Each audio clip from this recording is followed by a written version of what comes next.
Creatures. Deepstalker. A fool trusts his eyes, a wise man fears every rock is a Deepstalker, a dwarven saying. Possibly the strangest of all the creatures found in the deep roads is the Deepstalker, Tespedam, as the dwarves call them, hunt in packs, generally burrowing underground and then striking when their prey is in their midst. Stalkers come in several types: spitters have venom glands that can spit secretions that slow or injure their prey. Jumpers hurl themselves at their targets, knocking them down and making the kill easier. The most common variety scares its prey, leaving the unfortunate victim helpless against the rest of the pack. Items. Blood ring.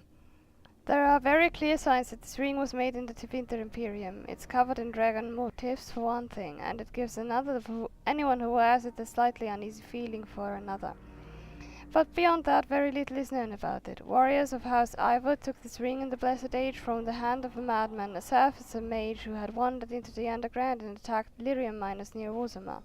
From there the ring changed hands many times until its history had been lost and the dwarves no longer remembered how it had ever come into their hands. Lands, not hands. Culture and history. Life in Orzammar. The dwarves of Orzammar are quite unlike those found in most human cities. Although Orzammar derives its vast wealth from trade with human kingdoms, all dwarves who come to the surface to trade are stripped of their position in society. Dwarven merchants are so ubiquitous in human cities as many people labor under the impression that all dwarves are merchants, or that their whole race worships coin and trade. But these surface dwarves are typical creatures, the ones willing to give up all ties to their kin and sacrifice their rank in order to conduct business. Below ground, the dwarves are a people obsessed with honor, their own and that of their family. Most nobles incorporate chainmail even into formal gowns, because slights and insults often turn deadly. There are people who revere excellence and strive to achieve in all things. Even members of the servant caste have been elevated to paragons, usually posthumously in recognition of remarkable service. From In Pursuit of Knowledge, Travels of a Chantry Scholar by Brother Jenny TV. Deep Roads. There isn't a dwarf alive who remembers the deep roads as they once were. They were the network of tunnels that joined the dikes together. To be honest, it isn't even right to give them such a simple term as tunnels. They are works of art, with centuries of planning demonstrated in the geometry of their walls, with the statues of the paragons that watch over travellers, with the flow of lava that keeps the deep roads lit and warm. The cloud gazers up on the surface talk of the imperial highway built by the majesties of old, a raised walkway that crossed thousands of miles, something that could only have been built by magic. Perhaps it is comparable to the deep roads, although we dwarves didn't need magic. I suppose it doesn't matter anymore. The Darkspawn rule the deep roads now. When Orzammar sealed off the entrances to the deep roads, abandoning everything that lay out there, we handed over the kingdom that was to those black bastards forever. To think that there are genlocks crawling over Bonamar now, tearing down our statues and defiling our greatest works. Corruption covers everything we built out there. Every dwarf who goes out and comes back says that it gets worse with each passing year. The foulness spread a little further. And the cloud gazers think the Darkspawn are gone just because they aren't spilling out onto the surface? Huh. One day, when Orzammar is gone for good, they'll find out differently. Those Darkspawn won't have anywhere else to go but up, and they'll do it. The surface folk will have themselves a plight that will never end. Transcript of a conversation with a member of the Dwarven mining caste, 890 Blessed. Cut to Kal Sharok. 1155 of the Tevinter Imperium will be known as a year of painful decisions, but we cannot waver. The threat we face is the greatest we have known. If we are overrun, all trace of the ancestors' glory will be undone. Orzammar must stand, and it must stand alone. Hormak, Kal Sharok, Gundar. We have lost contact and must assume they are lost to the Horde. We must seal the weakest link in our defense, the deep roads that lead to our fallen brethren. I have ordered our finest demolitionists to place the charges. I ask that each of you think of those we have lost. They served as the warning that spurred us to action, and I know the stone will embrace them. They are the foundation of our survival, and they will not be forgotten. From proclamation by High King Threestone. 200 years. Kal Sharok lives, you stone-forsaken deep lord. There is no greater hatred than a brother at your throat. Graffiti, author unknown. A Legion of the Dead. Yes, Stone's greetings, friend. You will fight ceaselessly in the Legion of the Dead. Motto of the Legion of the Dead. The Legion accepts all.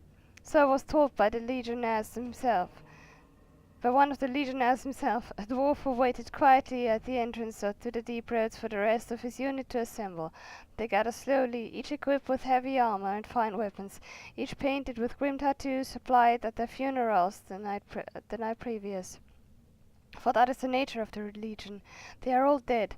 Any dwarf may join the Legion, so long as he is willing to give up everything he has. The funeral rites are somber. A final goodbye is said to family and loved ones. Any material goods are dispersed to heirs, and last words are said, and then it is done. The new legionnaire marches out into the deep roads, never to return. The Legion fights against the Darkspawn to the last, striking one final blow against the monsters that have claimed so much of the homeland. Many join the Legion to clear their slate. Criminals join to avoid punishment. The dishonored join so that the houses and family need not suffer on their behalf. The bankrupted join so that debts might be forgiven. A very few join for a last chance of glory, but the Legion takes them too. This group hopes to reach the fabled fortress of Bonamar, once the Legion's home, associated with the greatest of the paragons. Bonamar is a holy place. It's lost the last great blow against the Dwarven kingdoms, and its recapture would be a glorious signal to all of Orzammar. But capture it or no, all of these warriors will die in the deep roads. It is a sobering thought, and I know now why the dwarves say the Legion's charge is the battlefield's most frightening sight. They have nothing left to lose. From Stone Halls of the Dwarves by Brother Jenny TV, Chantry Scholar. Orzammar Politics. As dangerous as it is to mistake a dwarf's caste, it is far more deadly to mistake his alliances among the noble houses of Orzammar. Everyone in the city is allied with someone, whether by blood or by word. The nobles do not engage directly in commerce themselves, as that is the domain of the merchant caste, but they do serve as patrons. They invest in shops or in artisans' work, and in turn reap a share of the profits as well as a measure of the credit. Merchants and warriors alike benefit from the service of a prestigious patron. The relative power of each house is ever changing. It is usually safe to assume that whichever noble house holds the throne is at the top of the heap, but below that things grow into a tangled mess. Houses ally with one another by marriage. They earn rank and prestige when combatants loyal to them or from their own bloodlines win provings. They earn it when artisans they patronize become sought after or well regarded, or when the merchants they invest in become successful. The degrees of power that these achievements confer are so murky, even to the dwarves, that it isn't unusual for nobles to challenge each other to provings over whose smith forges the better belt buckles, or whose servants have the best manners.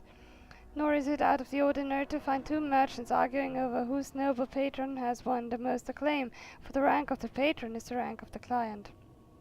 Nowhere is this more apparent than in the assembly, where the dwarfs, representatives of each noble house, meet. Dashes! Representatives of each noble house meet.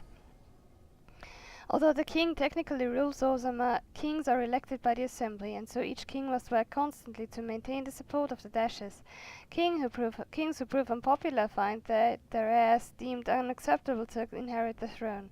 Power then passes to another house. From In Pursuit of Knowledge, Trials of a Chantry Scholar by Brother Jenny TV. Dwarven Faith. The chant of light is almost never heard in the halls of Orzammar. This is hardly surprising, for unlike the elves who were literally abandoned by their gods, or the Tevintes who worshipped dragons, the dwarves have no gods at all. Even the concept of worship is foreign in Orzammar. Instead, the dwarves seem to venerate the stone and name the gift to the earth itself. This seems practical for a people living underground, if perhaps a bit unimaginative.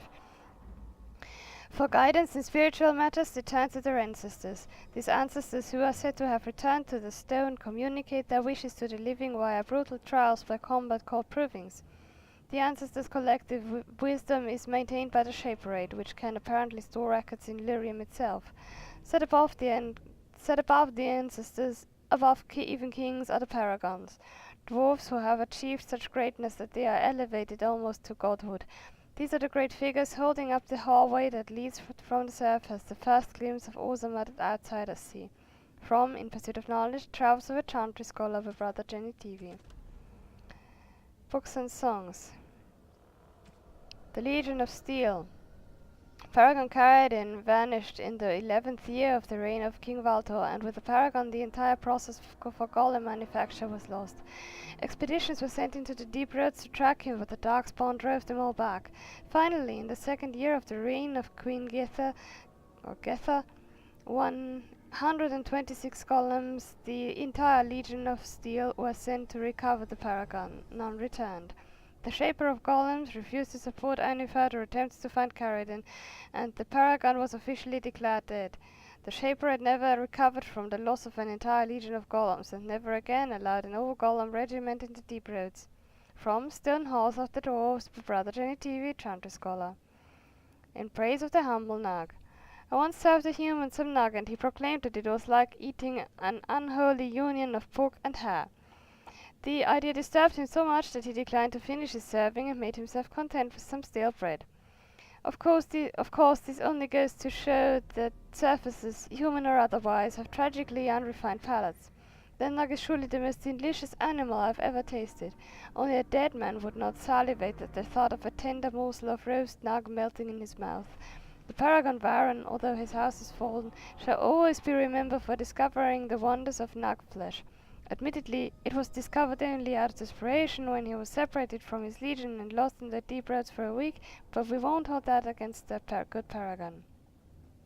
While nug pancakes and nuggets, my own children love these, are the nug dishes one encounters most often, nug can be prepared in other interesting and elegant ways.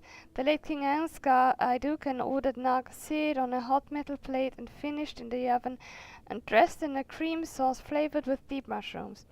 You must be careful when using the mushrooms from the deep roads, because they often grow close to darkspawn bodies.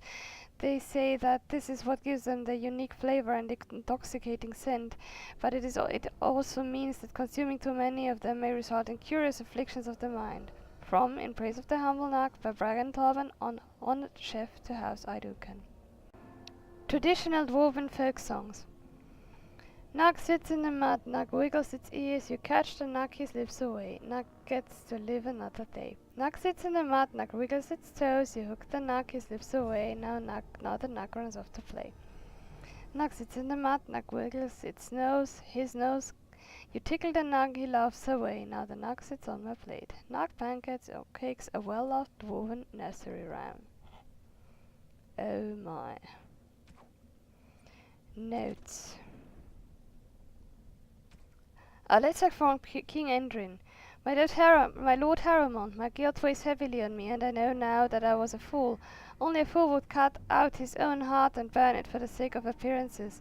I allowed the assembly to send my child to exile and death because I feared an inquiry into Trian's murder would taint our house with scandal. You have been my rock and my shield these long months, and for that I thank you, but I must ask for one more thing. I wish to discover if my child survived. Even the smallest trace will set my mind at ease. Send your men, your scouts, and anyone who will go. Balin thinks I am mad. He says that if word spreads of my wish, our house will be undone. He doesn't know that Aidukan is already lost. I destroyed us when I sacrificed what was most precious. Please, Pyrrell, help me. I come to you not as a king but as a father. A note from the late King Endrin, Aidukan. Well, isn't that interesting? The Black Vials. Finding the second corpse walker. Cast from your host, may you find no purchase on mortal ground. Bound by your true name as we are sworn to do, Nether must be our revenant and perversion of a fine daughter. No more will you test the veil, nor reach the fate to escape, and Rusty hold your demon and bind your rage for eternity. Omega. I need to find which one I haven't read yet. Maybe that. Dear Sir John, your ministrations were well-intentioned, hold no promise. Do not despair, for it is not you, it is of me. I required an interval to acquaint myself with the personage you awakened. I'm certain we can maintain an amiable accord, and that engagements with our mutual associations will not be awkward. Mari. I think I hadn't read that before. Spare combination is shockwave. That is what I did to Zevran. An adventurer beset from all sides may find temporary solace within the confines of a force field spell, which temporarily protects against all damage. Since the spell also prohibits movement, however, the original situation will still persist once the spell fails. If a mage casts Crushing Prison atop of the force field, the contradictory effects will result in a spectacular disintegration of both spells, generating a shockwave that harms all in the area except the original subject standing in the epicenter. When Zevran was in the Crushing Prison, I cast a force field on him to save him. Works the other way too. If the tank gets caught in a force field, you can cast Crushing Prison on him, or if anyone gets caught in a force field, you can Crushing Prison on him. There was a problem with Morrigan. The key to the city. The restriction of your authority is a temporary consideration and not a verdict imposed lightly. The Assembly feels that efforts to maintain the sanctity of the proving have faltered. This is a gentleman's contest where future generals and respected veterans display their skills. It is intended to be inspiring and remind the lower castes why their leaders lead. We acknowledge the usefulness of a forum for the settling of honor debts and concede that the occasional defeat of a noble can serve as appeasement, provided it is by a peer and the contest is properly educated.